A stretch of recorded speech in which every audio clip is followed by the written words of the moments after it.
messieurs, bonjour, bienvenue aux États-Unis, à Austin, capitale du Texas, pour le Grand Prix des États-Unis sur un circuit de Circuit of the Americas que l'on va découvrir dans quelques instants. Austin, c'est une ville universitaire avec pas mal d'ambiance, de café, beaucoup de jeunes.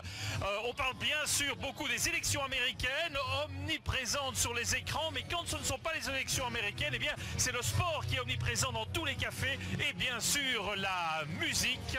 Mais je vous propose maintenant de prendre la direction du circuit et d'y retrouver très en hauteur notre ami Thibaut Rinchon. Oui Gaëtan, comme je sais que vous appréciez la hauteur autant que moi, je me suis dit pourquoi ne pas vous accueillir ici à 77 mètres de haut sur l'un des symboles de ce circuit d'Austin avec, vous le voyez, une vue imprenable sur les 5 km 500 et les 20 virages de ce tracé, tracé d'ailleurs par le célèbre Hermann Tilke. Alors c'est un endroit qui est réservé aux invités le dimanche. Les autres jours, vous voyez que les gens peuvent venir admirer la vue et vous voyez aussi qu'ils ont pensé aux personnes qui ont le vertige avec un sol totalement transparent, voilà, qui n'est pas très rassurant. De notre côté, on va redescendre, je pense que ça ne nous fera pas de mal et on va vous donner toutes les dernières infos du paddock. Et petit détour d'abord par le titre de champion du monde des constructeurs décroché par Mercedes au Japon. Avant de s'envoler pour Austin, les troupes de Toto Wolff ont fêté cela comme il se doit à l'usine en Angleterre. Il y a encore un travail à faire pour finir la saison bien. Tous les pilotes peuvent gagner le championnat. Il y a 4 courses à faire et on aimerait finir ça sur un haut. Voilà, on passe à notre traditionnelle séquence archive. Gaëtan, alors avant de revenir à Austin, on va passer par Indianapolis. Oui, en fait, le Grand Prix des États-Unis, il s'est disputé sur 10 circuits différents. Donc, on va s'intéresser au plus récent, Indianapolis. J'ai personnellement été marqué par l'édition 2001. C'était peu de temps après les attentats du 11 septembre. Il y avait une atmosphère incroyable, notamment lors de l'hymne national, énormément d'émotions. 2002 aussi, c'était peu de temps après la comédie de Ferrari en Autriche où Schumacher avait gagné parce que Barrichello avait dû le laisser passer. À Indianapolis, il voulait un peu lui rendre l'appareil et donc il avait ralenti sur la fin, il voulait arriver en même temps. Finalement, c'est Barrichello qui avait été déclaré vainqueur pour 11 millième, incroyable. Mais les Américains n'avaient pas du tout apprécié, disant mais qu'est-ce que c'est que ce simulacre de Grand Prix, quoi. Et on reste à Indianapolis avec un Grand Prix très particulier, c'était en 2005 ça. Oui, ça c'est inouï, hein. C'était cette fameuse histoire des pneus Michelin qui n'étaient pas sûrs de tenir la distance du Grand Prix et donc après le tour de formation, quasi toutes les voitures sont rentrées au stand, il en restait 6. Ils ont fait un Grand Prix, c'est Schumacher qui s'est imposé, mais le public américain n'avait pas du tout trouvé ça drôle non plus, évidemment. Et puis après Indianapolis, petite pause et on arrive ici à Austin, sur ce circuit au Texas. Oui, et là, 3 victoires de Lewis Hamilton, une de Vettel. Je voudrais revenir sur l'édition 2015, marquée par des conditions climatiques complètement débiles. Vous en souvenez, il y avait l'ouragan Patricia, la P2 avait été annulée, la qualification remise au dimanche matin, la Q3 abandonnée parce qu'il pleuvait trop fort. Finalement, le Grand Prix s'était disputé dans des conditions plus ou moins acceptables. Il avait fait sec sur la fin. Rosberg était en pôle, il s'était fait tasser au départ. Hamilton était passé devant. Rosberg avait repris l'avantage, commis une erreur. Hamilton avait gagné et avait pris sa couronne, sa 3e couronne de champion du monde. C'était un grand moment ici l'année dernière, évidemment aussi. Austin, un circuit que Lewis Hamilton apprécie particulièrement. Le Britannique avait définitivement scellé son titre ici l'année dernière. Hamilton qui verrait bien d'autres Grands Prix aux États-Unis. New York, c'est ma ville préférée dans le monde entier. Un Grand Prix à New York, ce serait top, mais les routes ne sont pas en très bon état à New York City. Il y aurait pas mal de boulot à faire à ce niveau-là. Mais rouler dans le cœur de la ville, rouler près de la Statue de la Liberté, non pas la Statue de la Liberté, plutôt l'Empire State Building, ce serait vraiment cool. Je ne pense pas que cela arrivera un jour, mais c'est mon rêve. Las Vegas, ce serait aussi un chouette endroit, je pense, mais peut-être pas le meilleur. Miami, par exemple, ce serait incroyable. Une météo excellente, la vie à la plage. Il y a tellement de villes ici, tellement d'États aussi, et tellement d'endroits géniaux. Mais voilà ceux auxquels je pense tout particulièrement. Un Grand Prix particulier où chacun veut afficher son American Touch. Pour Daniel Ricciardo, c'est sur ses chaussures qu'il fait honneur au drapeau. Nice shoes. Belle chaussure, c'est l'American Touch. Merci beaucoup. The American Touch. L'American Touch, oui. En fait, je les aime beaucoup. Je les ai vus sur le site internet de notre fournisseur et je leur ai envoyé un email pour leur demander de me les amener aux États-Unis. Au début, c'était plus pour le fun, mais au final, je les aime vraiment beaucoup. L'Australien toujours partant pour se prêter à de nouvelles expériences. Voici Daniel Ricciardo version fermier texan. Au menu du pilote Red Bull, ramassage de ballots de paille, cours de lasso, conduite de tracteur et pour terminer en beauté, petit tour en dragster. Ricciardo dans un ranch et pendant ce temps-là, Lewis Hamilton a donné de sa personne pour la publicité de l'un des sponsors de l'équipe, un fabricant d'imprimantes, une toute petite douche d'encre pour le champion du monde. Les États-Unis, c'est surtout le Grand Prix national pour l'écurie Haas qui boucle tout doucement sa première saison en F1. Une première année et déjà beaucoup de fierté. C'est vrai, défendre les couleurs des États-Unis en Formule 1, quand on sait qu'il n'y avait plus de team américain en F1 depuis 30 ans, c'est déjà un sacré événement. On a marqué des points dès notre première saison en F1 et au Japon, nous avons placé nos 2 pilotes en Q3. Nous avons vécu quelques grands moments et nous en sommes assez fiers. Ça fait 30 ans qu'on n'a pas une écurie américaine qui fait un Grand Prix. Alors là, Grand Prix des États-Unis, pour nous, ça va être quelque chose d'assez unique et on va essayer de faire en sorte que le Grand Prix se déroule très bien pour nous. Week-end spécial pour Haas, particulier aussi pour Romain Grosjean. Le Français fête à Austin son 100e Grand Prix en F1. Je pense que je vais encore en faire quelques-uns, mais c'est vrai que quand j'ai commencé en 2009, je ne m'étais jamais dit arriver à 100 Grands Prix, même en étant un enfant. Donc oui, super fier de rejoindre quelques grands noms du sport automobile français sur le palmarès du nombre de Grands Prix. Maintenant, j'ai clairement envie d'avoir plus de victoires sur les 100 prochains. Les deux Haas qui ont montré des signes encourageants en qualification au Japon. Avoir réussi à placer nos 2 voitures en Q3 au Japon, c'est un signe. Le team devient plus régulier et ce des 2 côtés du garage, ce qui nous faisait plutôt défaut en début de saison. Pour le moment, Romain et moi sommes sur un pied d'égalité et tout semble se diriger dans la bonne direction.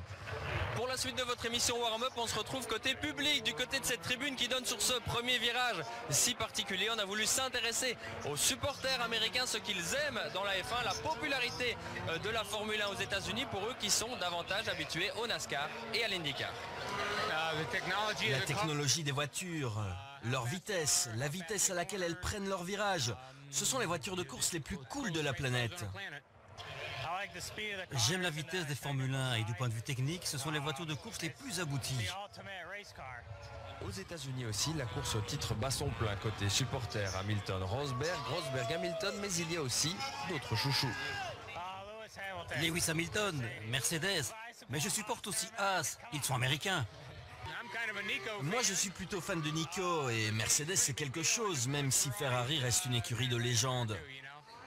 Les supporters sont là, mais pour Edson, un Mexicain qui parcourt le monde avec sa femme pour supporter Lewis Hamilton, la différence est encore marquée.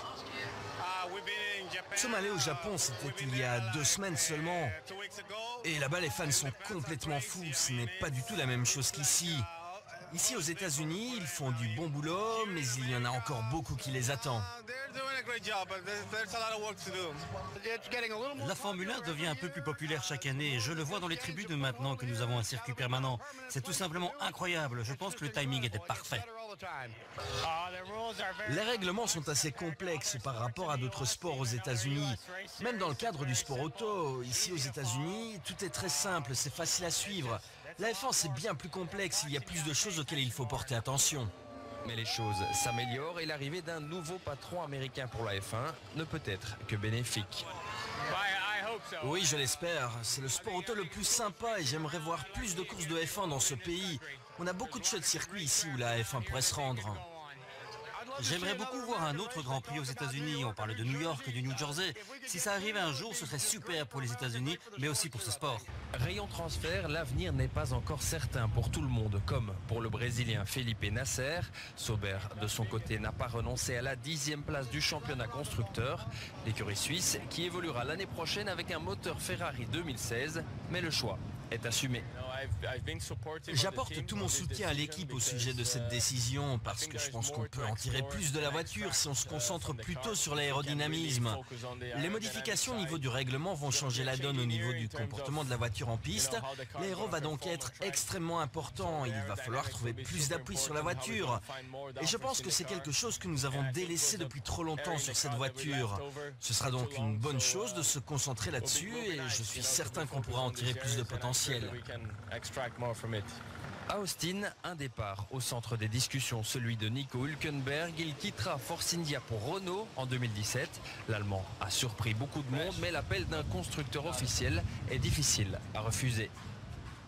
J'ai toujours voulu travailler avec un constructeur et je vois comment Renault évolue, je vois qu'il y a un projet derrière. C'est vrai, c'est un sacré défi, mais j'aime les défis et je suis persuadé que dans les années à venir, Renault va revenir aux avant-plans et être en mesure de lutter pour la victoire. C'est mon objectif aussi et c'est ça que je veux viser, c'est pourquoi j'ai pris cette décision.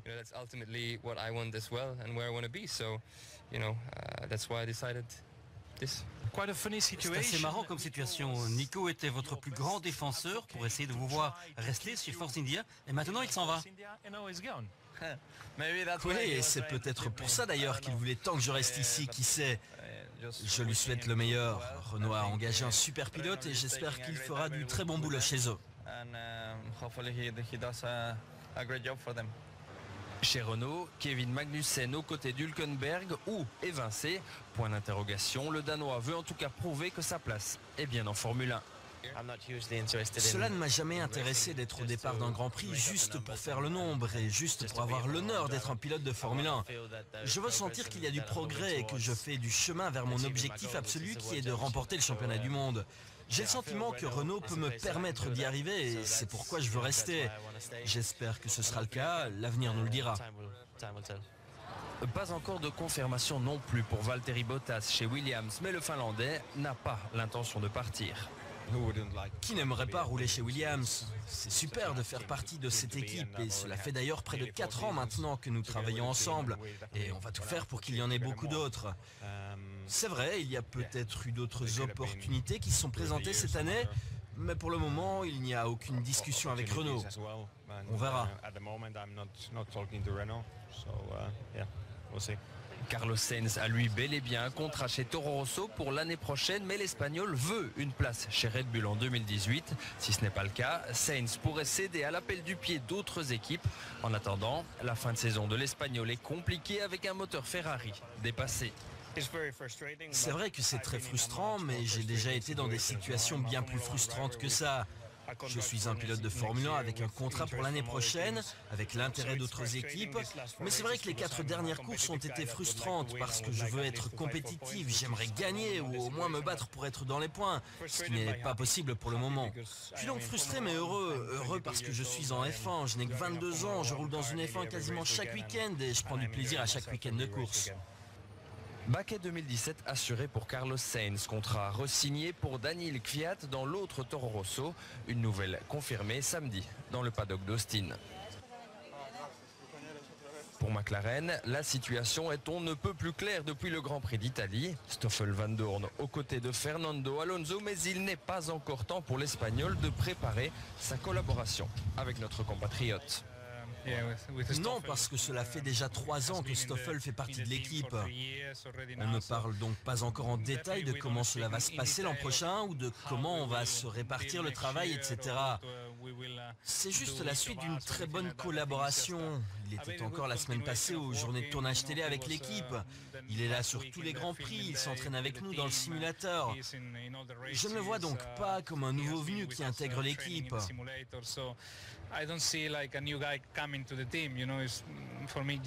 Pour moi, Jenson ou Stoffel, c'est exactement la même chose au niveau relationnel et à d'autres niveaux aussi.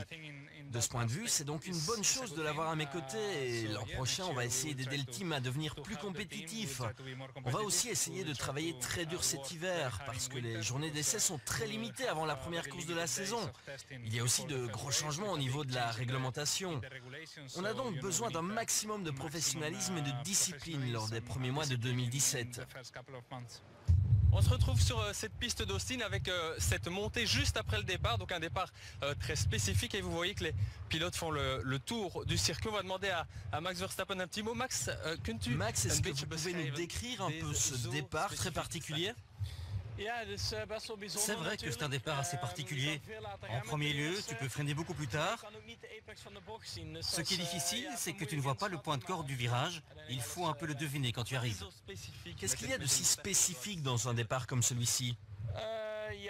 On a aussi beaucoup d'options et de trajectoires possibles parce que le premier virage est très large. On peut se positionner un peu partout. Et quelle est la plus grosse différence entre un départ traditionnel et un départ comme celui-ci ? Tu peux freiner plus tard, mais il faut quand même faire attention parce que certains pilotes peuvent être trop enthousiastes. Mais à ce niveau-là, tu dois aussi avoir de la chance. Dankjewel Max.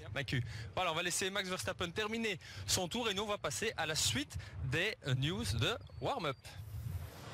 Côté Ferrari, beaucoup de hauts et de bas cette saison pour Sébastien Vettel. Arrivé chez les Rouges en 2015, le défi est peut-être plus corsé qu'attendu. Je pense que si on prend en compte là où en était l'équipe il y a 2 ans et où elle en est aujourd'hui en termes de performance, on a fait un gros pas en avant. Je pense qu'on s'est amélioré dans tous les secteurs et surtout dans les secteurs qui sont moins visibles pour les spectateurs, en arrière-plan. On y a fait des progrès énormes jusqu'à présent et c'est toujours le cas. Je pense qu'on se dirige dans la bonne direction. Mais côté gestion, Ferrari est vraiment une écurie à part. Vous ne pouvez pas réaliser ce que cela signifie de travailler chez Ferrari en Italie. Travailler chez Ferrari en Italie, c'est comme être l'entraîneur de l'équipe nationale de football. Si tu travailles là, tu dois être conscient que c'est normal de porter le poids de toute l'Italie sur tes épaules. Hugues, tout ce que tu fais, il faut donc considérer ça comme une partie de ton boulot. La pression, la critique, la joie parfois, et le jour d'après, si tu foires, il n'y a plus du tout de joie. C'est comme ça, parfois on ne voit que la beauté de Ferrari, et parfois on ne voit que le pire chez Ferrari. Mais quand tu travailles là, la première chose que tu dois faire quand tu fermes la porte de l'usine, c'est aller à la rencontre de ton équipe, et quand tu vois les efforts et la passion avec lesquels ils travaillent, tu oublies toutes les rumeurs qui circulent à l'extérieur. And the passion that they are used to work, you forgot about all the rumors that you hear from the outside. Max Verstappen et les États-Unis, c'est le souvenir de ses débuts au volant d'une Toro Rosso. Première séance d'essai libre ici à Austin en 2014 et depuis tout est allé plus vite que prévu pour le belgo-néerlandais. Oui, absolument. Je n'aurais jamais imaginé qu'à mon âge, j'aurais déjà accompli tout ça. Donc c'est ça, tout à fait. C'était le but, mais ça a été plus rapide que prévu. Non, parce que je n'avais pas vraiment de plan de carrière en tête. J'avais des objectifs, bien sûr, mais je ne savais pas si j'allais mettre 5 ans ou 1 an pour les atteindre. Je ne me suis jamais dit que je devais faire ça, puis ça, pour atteindre mes objectifs. Tout est venu naturellement. Dans l'autre Red Bull, la saison de Daniel Ricciardo est assurément déjà plus que réussie. Vous avez déjà gagné cette année, vous êtes monté sur le podium. Quel est donc le plus important pour vous en cette fin de saison? Obtenir le meilleur classement possible au championnat ou travailler en prévision de l'an prochain? Tout ça ensemble, je pense. D'abord, continuer à monter sur le podium. J'adore cette sensation quand je monte là-haut, donc idéalement, un podium à chaque course.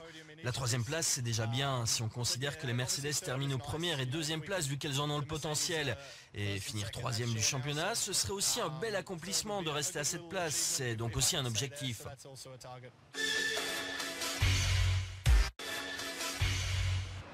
Chez les champions du monde Mercedes, beaucoup s'attendaient à un sujet de discussion, le boycott des médias par Lewis Hamilton au Japon. Mais rien de tout cela, sujet évité, accro oublié. Le Britannique est relax, positif et continue à se féliciter d'avoir rejoint Mercedes en 2013. J'ai eu beaucoup de chance, mais ce n'est pas un hasard si j'ai décidé de rejoindre Mercedes. Je n'aurais bien sûr jamais pu imaginer que tout se passerait aussi bien. C'est marrant d'ailleurs parce que quand je l'ai annoncé en conférence de presse, les gens se sont sans doute tous dit à l'époque « Est-ce qu'il est fou ?» Mais maintenant on peut affirmer que ce n'était pas fou du tout, c'était la meilleure décision de ma vie. Sur l'accro entre Hamilton et les médias au Japon, le seul à s'exprimer, le patron, Toto Wolff. On sous-estime la pression que l'ont les pilotes à la fin de la saison. il était en tête du championnat en théorie en Malaisie avant que le moteur s'est cassé. Et il a perdu ses points et tout le monde croit que tu reviens à Suzuka étant normal. Et je crois que ce n'est pas le cas. Il faut comprendre que la pression est énorme et tout le monde a d'autres manières de résoudre la pression et lui l'a fait de cette façon. Au championnat, 33 points de retard pour Hamilton sur Nico Rosberg. L'Allemand a les cartes en main, mais tout n'est pas fini. Pas question pour Rosberg d'enterrer trop vite son équipier. Ne vous inquiétez pas pour sa motivation. Moi, je le connais bien et là, il n'y a pas de problème là-dessus. Là, il va être motivé à fond et il va faire sûrement conduire à son meilleur niveau. Et comme donc, ça va toujours être une bagarre pour essayer de le battre. L'année 2016, une saison où l'Allemand a clairement franchi un cap. Une dernière chose, il y a la manière aussi cette année, 8 pôles, 9 victoires et puis des victoires importantes sur des circuits mythiques, Francorchamps, Monza, Suzuka. Ça, c'est quand même quelque chose de particulier, non? Je sais pas, oui, j'ai compris, oui. Donc la Belgique, c'est le circuit le plus historique et donc là vraiment c'était oui, mais quand même la Belgique, il y avait ce petit plus hein, quand même. Non, je suis content d'avoir pu gagner ces grands prix là parce que c'est quand même des grands prix d'importance, oui, et c'est beau. Mais à part ça, bon, c'est quand même dans le passé et on est dans un monde qui vit très très vite. Donc là, c'est plus vraiment présent dans mes pensées. Alors comme d'habitude, notre petite séquence technique dans Warm-Up avec Stoffel qui aujourd'hui est particulièrement bien équipé. Hein. Ouais, exact. Ce week-end, j'ai décidé de mettre au pit stop. Donc voilà, c'est le bon moment d'expliquer un peu comment ça marche le pit stop. Ici, on a un pistolet qui est d'ailleurs très très lourd. Oh là là ouais. Donc ça fonctionne. Ça c'est pour défaire la roue, pour remettre les clous. On a la guide d'air avec les derrière qui envoie beaucoup de pression dans le pistolet. Et puis on a aussi le bouton quand le pit stop il est fait. Oui, on va le montrer le bouton à la caméra ici, voilà ce bouton là. Ça, les mécanos ils appuient dès qu'ils ont fini de remettre la roue. Et puis on a le feu vert là-bas qui s'allume quand tous les boutons sont pressés dans le pit stop. Donc voilà, tous les pistolets ils ont un bouton. Il y a une personne là-bas qui appuie le bouton aussi et qui donne le feu vert quand le pilote il peut s'en aller. Donc voilà, toutes les séquences doivent être parfaites pour relâcher la voiture. Et ce qu'il y a d'incroyable, c'est que tout cet équipement est vraiment très évolué et qu'il y a une vingtaine de personnes qui travaillent ici. Ouais, exact, il y a plus ou moins une vingtaine de personnes. Vraiment, toutes les séquences doivent être parfaites. Les équipes s'entraînent comme des fous. Il y a trois personnes par roue. Et chaque délai qu'il y a, ça compte en dixième en retard de pit stop. Donc tout doit être parfait pour essayer de faire un pit stop d'environ 2 secondes. C'est ça qui est incroyable. Ok, merci Stoffel, on arrête ici parce qu'on ne s'entend plus. Je vous propose comme d'habitude de passer à la séance qualificative avec d'abord à noter en Q1 l'élimination de Jenson Button. On s'est complètement planté dans le timing et ce n'est pas la première fois. J'avais 4 voitures à dépasser dans le dernier secteur. La toute dernière, celle de Palmer, m'a vu trop tard et est restée dans la bonne trajectoire. J'ai dû freiner beaucoup trop tôt dans le dernier virage et là, il est très important de freiner tard pour embarquer un maximum de vitesse. Et tu ne peux pas le faire si tu n'es pas dans la bonne trajectoire. En Q2, on pointe l'élimination de la deuxième McLaren, celle de Fernando Alonso, 12e, hors du top 10 également, Sergio Pérez. Si tu atteins la Q3 et que tu termines 9e ou 10e, c'est un problème parce que tu dois prendre le départ avec des pneus super tendres usés. Pour nous, 11e, c'est comme une pole position et 12e, c'est le deuxième meilleur résultat possible. Place au top 10 et à la Q3, bonne qualification pour Carlos Sainz, 10e, tir groupé de Massa et Bottas, mais Force India devance Williams, Hülkenberg est 7e sur la grille. Il n'y a que les voitures des 3 grosses équipes devant nous, mais l'écart qu'ils nous mettent dans la vue est très important. Ce n'est donc pas vraiment réaliste d'attaquer pour tenter de les rejoindre. Je suis aussi assez surpris de l'écart que nous avons réussi à creuser sur Williams. Bottas et Massa sont à une demi-seconde. La voiture est bien et je me sens bien aussi. En 3e ligne, on retrouve les 2 Ferrari avec un Kimi Raikkonen qui devance Sébastien Vettel. Je pense qu'il y a toujours moyen d'un peu s'améliorer, mais honnêtement, mes sensations dans la voiture n'étaient pas mauvaises du tout. C'est juste que nous ne sommes pas assez rapides sur un tour. Il nous faudrait plus de grippe et de vitesse de pointe pour aller plus vite. Ceci mis à part, nos réglages étaient bons. Je ne peux pas vous dire que quelque chose s'est mal passé. Une troisième ligne 100% Ferrari, une deuxième ligne Red Bull, Verstappen quatrième, Ricciardo troisième avec élément important, une stratégie panachée chez Red Bull. Verstappen partira en pneus soft comme les Mercedes, Ricciardo en super soft. Les autres pilotes disent que je fais une erreur en partant en super tendre. On verra. Je pense qu'ils seront peut-être un peu plus nerveux au moment du départ, mais c'est sûr que le pneu tendre est un choix plus conservateur. Si tu veux retarder ton premier passage par les stands, ce pneu tiendra plus longtemps et te permettra de faire plus de tours. Mais je ne sais pas, je pense que le super tendre devrait me permettre de prendre un meilleur départ. Et j'espère que ce sera suffisant pour mettre les Mercedes sous pression. Si j'arrive à prendre la tête de la course, on pourra dire que c'était le meilleur choix. C'est mon plan, un plan agressif, mais c'est ce que je veux. On est déjà monté quelques fois sur le podium cette année, ce serait donc sympa de récolter une deuxième victoire. Mon tour en Q3 n'était pas parfait, mais cela peut arriver. J'ai une stratégie différente de celle de mon coéquipier, la même que celle des Mercedes, attendons de voir. La première ligne de ce Grand Prix d'Austin est 100% Mercedes, Hamilton en pôle devant son équipier, leader du championnat. Le fait de ne pas devoir absolument gagner, de pouvoir entre guillemets un peu gérer la situation, ça change un peu la donne pour aborder les derniers Grands Prix, dont celui-ci. Pas du tout, je pense pas à ça. Je veux gagner le Grand Prix demain de l'Amérique, de Austin là, et c'est tout, et je suis parti pour faire ça. Le premier virage, c'est mon point faible ici, et cela l'a toujours été. Chaque fois que j'arrive ici, je travaille pour rectifier le tir, mais je n'y arrivais pas. Et cette année, enfin, c'est le cas. 44e première ligne, 100% Mercedes, 58e pole pour Lewis Hamilton qui a gagné 3 fois ici, mais jamais en s'élançant depuis la pole. Nico Rosberg, lui, était en pole ici les 2 dernières années, mais il n'a pas gagné. Alors quid cette année, on va le voir. Et puis quid des Red Bull en deuxième ligne avec des stratégies de pneus différentes. On vit tout cela ensemble en direct en compagnie de Stoffel Vandoorne. A tout de suite.